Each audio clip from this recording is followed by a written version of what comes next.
এদিকে যুদ্ধবিরতির মাঝে ইরান নিয়ে নতুন বার্তা দিলেন আমেরিকার প্রেসিডেন্ট ডোনাল্ড ট্রাম্প। চূড়ান্ত সিদ্ধান্তের জন্য আরও কয়েকদিন অপেক্ষা করতে বলেছেন তিনি। ম্যারিল্যান্ডে সাংবাদিকদের সাথে আলাপকালে ট্রাম্প হুঁশিয়ারি দেন, ইরানের কাছ থেকে কাঙ্ক্ষিত উত্তর না পেলে যে কোনো মুহূর্তে সামরিক ব্যবস্থা নেবে ওয়াশিংটন। ইরান ও আমেরিকার মধ্যে চলমান উত্তেজনার মধ্যেই আবারও কৌশলগত অবস্থান বদলালেন ট্রাম্প। ইরানের কাছ থেকে চূড়ান্ত কূটনৈতিক জবাব পেতে আরও কয়েকদিন অপেক্ষা করার ঘোষণা দিয়েছেন তিনি।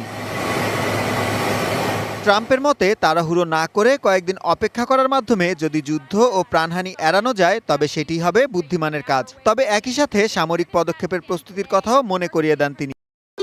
ভবিষ্যৎ হোক নিরাপদ, বিনিয়োগ হোক বিশ্বস্ত, আর আমার পছন্দ সল্ট বে। ওয়েলকাম টু সল্ট বে। পরিস্থিতি এখন শেষ সীমায়। ইরান শতভাগ ইতিবাচক জবাব না দিলে আমরা খুব দ্রুত ব্যবস্থা নেব এবং এর জন্য আমরা পুরোপুরি প্রস্তুত। তবে কয়েকদিন অপেক্ষা করে যদি যুদ্ধ ও প্রাণহানি এড়ানো যায় তবে সেটাই হবে সবচেয়ে ভালো সিদ্ধান্ত। নিষেধাজ্ঞা প্রত্যাহারের বিষয়ে ইরানি গণমাধ্যমের দাবি নাকচ করেছেন ট্রাম্প। স্পষ্ট জানিয়েছেন, নতুন কোনো চুক্তিতে সই করার আগে তেহরানের ওপর থেকে নিষেধাজ্ঞা সরানোর কোনো সুযোগ নেই।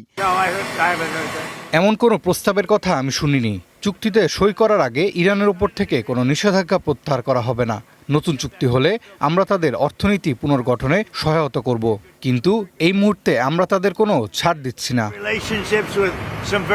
ইরান ছাড়াও কিউবার সাবেক প্রেসিডেন্ট রাউল কাস্ট্রোর বিরুদ্ধে আমেরিকার আদালতে দায়ের করা হত্যা মামলার বিষয়েও কথা বলেন ট্রাম্প। ওয়াশিংটন কিউবাকে স্বৈরাচারী শাসন থেকে মুক্ত করার চেষ্টা চালাচ্ছে বলে দাবি করলেও এই মুহূর্তে দেশটিতে কোনো সামরিক উত্তেজনা সৃষ্টির আশঙ্কা নাকচ করে দিয়েছেন তিনি। সুলাইমান সবুজ, ওয়ান ইন্টারন্যাশনাল ডেস্ক।